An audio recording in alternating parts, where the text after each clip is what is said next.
Hi guys, welcome back to the channel. Today I want to talk about Western Conference only, the top three players on every single team.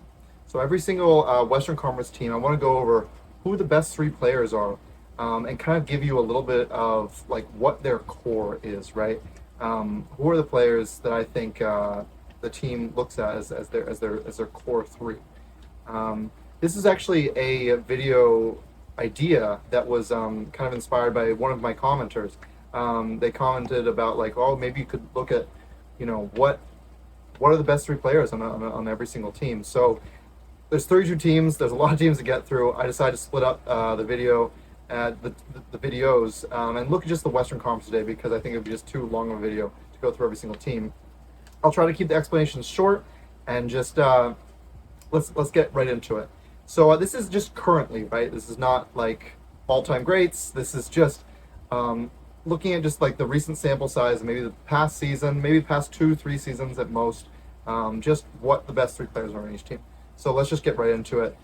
First, we've got the Anaheim Ducks. The Anaheim Ducks, I think the best three players, the Anaheim Ducks, we've got Mikael Granlund, who they just acquired, Frankie Vatrano, and Lukas Dostal. So this is a little controversial, I think, to start because that's not the core that you would necessarily call it, right? It's like their young players are going to be the core. Leo Carlsson, Mason McTavish, eventually Roger McQueen. You've got a lot of young players on defense like Zellweger. The other names are escaping me as of currently, but you know, I could have put Terry in there, but he's kind of up there, right? I think he's like 30. I went with the best players currently. It's not about the future. It's just like what is the best they've got right now. And I think the best three players currently are Granlund, Vatrano, and Lukas Dostal. Dostal, I think the world of. I think that he impressed me so much this past season. So I think that he is absolutely going to be the number one netminder for the Ducks for many, many years to come. Very lucky for the Ducks to have a player, a goalie of his caliber on their team. Yeah, so that's the Ducks top three. Moving on to the Calgary Flames, they've got Dustin Wolf, no surprise there, Rasmus Anderson, and Nazem Kadri. You've got your number one goalie for many years to come, so it's great that he's already this good. He's already a top three player on their team. Anderson, they should get a ton for at the deadline, which they'll very likely trade him then or before. He is their best defenseman. And then Kadri, still producing at a pretty impressive level.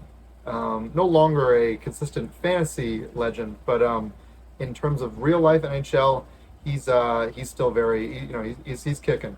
Kadri is still really good. He also might be trade bait because the Flames should be looking to build through the draft, right? Moving on to the Edmonton Oilers, this one was about as easy as they come. You've got Connor McDavid, you've got Leon Draisaitl, and then you have Evan Bouchard. Some people may want to put Hyman there. Bouchard is a top 10 defenseman in the NHL, point blank. So he has to be in there. McDavid, Draisaitl, Bouchard. That top three is the best probably in the whole NHL, right? So that's such a lethal top three. Moving on to the Los Angeles Kings, it's Kopitar, Kempe, and Fiala. They've actually got a lot of players you could have chosen. You've got Doughty, who's still, he's still doing well. He's obviously his best years are behind him, but Doughty's still Doughty. Who else? Like Byfield. Byfield's great, but he's still not at the level that I would love to see him eventually reach. I think currently the best players, Kopitar is still a force. Really excited to see, well, just very intrigued to see how he'll do this season because, it's some are saying, I've heard some analysts say that maybe this is Kopitar's like swan song, maybe this is last season. We'll have to see there. Kempe, just a goal scoring machine, and then Fiala, I think very highly of, top six player. I hate when they put him like the third line. He's a point producer. Yeah, think very highly of Fiala. Kopitar, Kempe, Fiala for the Kings. Moving on to the San Jose Sharks. I'm doing all Pacific Division teams here first, and then I'll go on to the Central. The San Jose Sharks, Macklin Celebrini is already their best player. Just so well-rounded already, and already putting up 60-plus points. I expect more of the same this coming season. Maybe a bit of a sophomore slump, But yeah, Celebrity is their best player. It's Toffoli who's the second best player. Will Smith isn't quite there yet, so Toffoli takes that number 2, and then Askarov. I think he's producing so well in the AHL, and I really like seeing him when he comes to the NHL as well. I think Askarov is already their third best player. I know you could put Eklund there, but I think that just tells you how much I think of Askarov, and that they are incredibly lucky that they have him. Moving on to the Seattle Kraken, you've got Jared McCann. He's their best player currently on the Seattle Kraken. I think that's a non-negotiable. You've got Dunn on the defense, and then you've got Joey Daccord, goalie. A lot of their young players, maybe this is a good thing, but a lot of the young players, they're not currently the best 3 players on the team. Beniers has had a couple, lackluster years after winning the Calder. And then, Wright is still developing. He's gonna get there. I really do think he's gonna get there. But Riker Evans is pretty young still, and he still has more to give. So I think currently it is kind of the older players. It's McCann, Dunn, but Daccord, he's their goalie of the future. So it's very cool to see Daccord there. Moving on to the Vancouver Canucks, Quinn Hughes, their best player for sure. Elias Pettersson is I still believe in Petey Boy. I still believe that he's got, he'll eventually reach again the highs that he reached 2 seasons ago, right? And then Brock Besser, they kept Brock Besser around, so he's still a fantastic player, a really good goal scorer, right? Their best goal scorer. So yeah, I could have put Demko here, but I'm still worried about his injury history. Not sold on that he's fully put that behind him. So yeah, no. Quinn Hughes, Pettersson, Besser are my 3 for the Canucks. Top 3 players on the Vegas Golden Knights. They've got a lot. No Mark Stone. That goes to show you how good the Knights are and their core is. It's Jack Eichel, it's Mitch Marner, and it is Shea Theodore. Yeah, you could point to Mitch Marner not being able to produce in the playoffs, but we haven't seen him with the Knights yet, right? So I think that Mark Stone, because of his injury history, I put him as like the 4th best player on the Knights. Theodore is their best defenseman now that Petrangelo's gone. You could have still made the argument that he was even better than Petrangelo when he was here, when he was still, an active player. And Jack Eichel, one of the best centers in the league. So that's the top 3 for the Knights.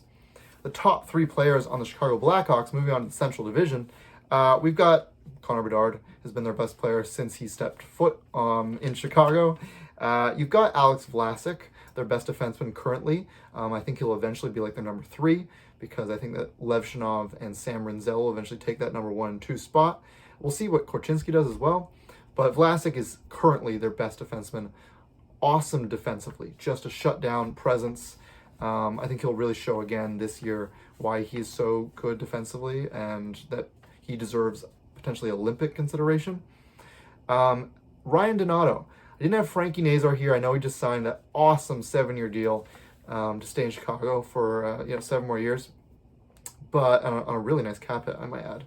But currently, not projecting even next season, Ryan Donato is a 30-plus goal scorer last season. He was cooking last season. He just was really, really impressive. So he makes the top 3 for the Hawks. Moving on to the top 3 players of the Colorado Avalanche. This is such a nice core here. It's Nathan MacKinnon, second best player on the planet. Cale Makar, best defenseman on the planet. And then Martin Necas. Now, you obviously love Rantanen there instead of Necas. But the past is the past. The future can still be bright for the Colorado Avalanche. Necas, I don't know what Necas wants. I don't know. I know he wanted to leave Carolina, but there's reports that he, what he's asking for to stay in Colorado is a lot. So we'll see how long he stays at Colorado. Maybe it's just this season. Maybe it's just until his contract's done, which I think is only 2 more seasons. I don't know that for sure, but I think so. But yeah, McKinnon, Makar, Necas, one of the best trio, one of the best trios you can have as a core. Up next here, we have the Dallas Stars. I apologize. The audio got corrupted when I originally recorded this part for the Dallas Stars, so I had to go in post and re-record it here. But so I apologize for the no face cam during this during this section. But for the Dallas Stars, this one was kind of difficult because of just so much depth here. There's so many players that like just had to get snubbed. Like I don't have Rupe Hintz. I don't have Jason Robertson, one of my favorite players in the game. So in the top 3 players of the Dallas Stars, it starts with Mikko Rantanen. It has to start with Mikko Rantanen, one of the best, top 20 player in the game today. You have to have their, franchise goalie in Jake Ottinger, I think a top 5 goalie in the entire league. And then I decided to go with Miro Heiskanen, who is, a fringe top 10 defenseman in the league today. So, I think that's an unbelievable trio to have, one of the best trios to have in the entire league. And that is a scary top 3 for the Dallas Stars. Moving on to the Minnesota Wild here, we've got only 5 teams left to cover for the Western Conference, top 3 players on each team. Minnesota Wild, it's Kirill Kaprizov, it is Matthew Boldy, who I think the world of, and then it's Joel Eriksson Ek, who is also criminally underrated. Now, Eriksson Ek should not be their number 1 center, he should be number 2 center, but that's just speaking on behalf of how kind of it's not deep at all, their center depth right in Minnesota. They need to get some more center depth. Let's hope Rossi ends up being that number 1 center for them. But Boldy, I love Boldy. He's one of my favorite players in the game, and he does not get enough credit on his name because he is so young and yet he is so consistent. And he seems to get better every year too. So he's consistently just getting better. So love Boldy, and then Kaprizov, one of the best players in the game today. He's going to get a monster contract. Kirill Kaprizov just deserves it. In my opinion, he's I forget exactly where I put him on that, best players of all, currently in the NHL. I think I might have him like 4th, 5th, or 6th. That's how highly I think of Kirill Kaprizov.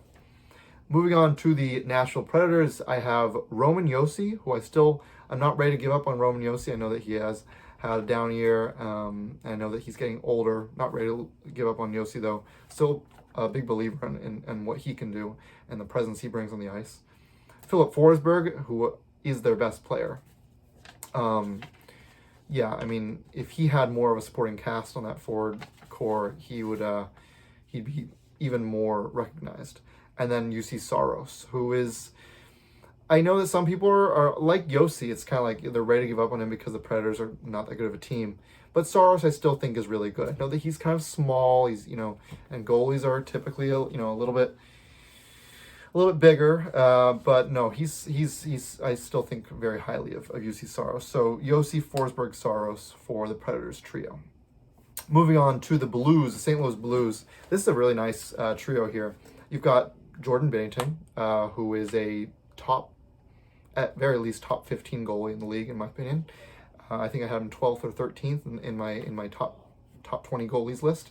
Their best forward is Robert Thomas, so he is on that trio, and then their best defenseman is Colton Parayko.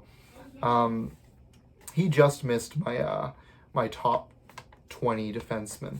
I really do believe highly in Parayko's defensive abilities. He can shut anyone down. So Thomas, Binnington, Parayko, a nice trio there. Moving on to the Utah Mammoth, the second to last team here covering for the Western Conference. Clayton Keller, best forward, not even close, but they do have a lot of good forwards because Peterka, I think, is their second best. I think really highly of Gunther. I know that my 3 is Keller, Peterka, and Sergachev, actually. Gunther just misses the list. I want to see one more season. I want to see one more season where he replicates what he did this past season. And then I'm like, yeah, he makes it. He probably makes it over Peterka. Because Sergachev is their best defenseman, and I think very highly of Sergachev. He can run, that defensive unit, I believe. I think he can be their number 1 defenseman. But yeah, Keller, another player I think so highly of.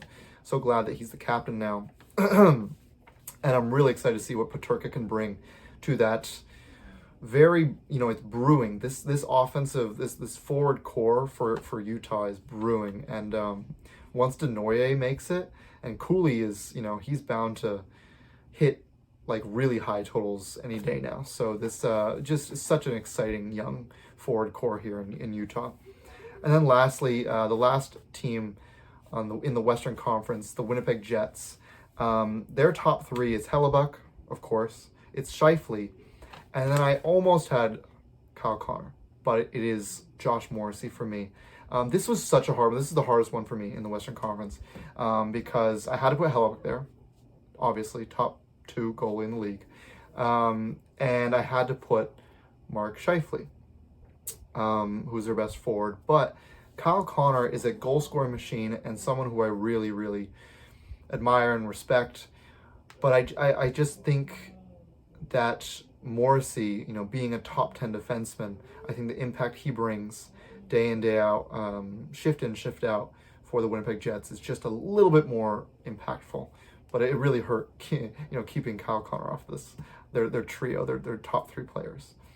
But that's it. That's the video. That is the top 3 players on every team in the Western Conference. Next video will be coming out with the top 3 players in the Eastern Conference, and we can wrap up the top 3 players on every single team in the NHL. Thank you so much for watching. I really appreciate it. This is kind of a different video, but I was really inspired by that one commenter, so I just want to try it out. Let me know what you think in the comments. Let me know if you disagree. Let me know what you think about my selections. If there's anyone I'm just blatantly leaving off the list, I'm always down to hear suggestions. So again, thank you so much for watching. If you guys could hit the like and subscribe buttons, that would mean so much to me. And I will see you guys in the next video.